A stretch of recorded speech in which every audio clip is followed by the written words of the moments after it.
Hi! In front of me is Samsung Galaxy M34 and today I would like to show you how you can connect it to printer.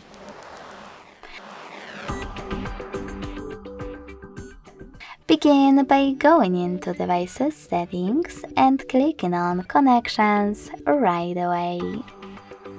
Now scroll all the way down. Click on More Connection Settings and tap on Printing. Then select Default Print Service. And wait! Your device is now looking for a printer. When it finds one, it will connect to it right away.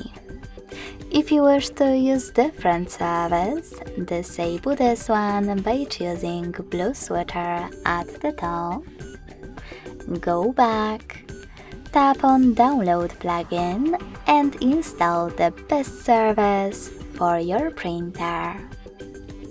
When it's ready, go back to the same printing settings.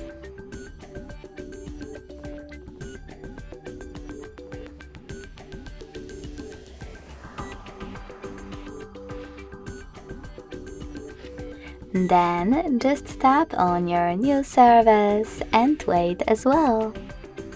Thanks so much for watching. If you enjoyed this video, smash that like button, comment and subscribe. Bye!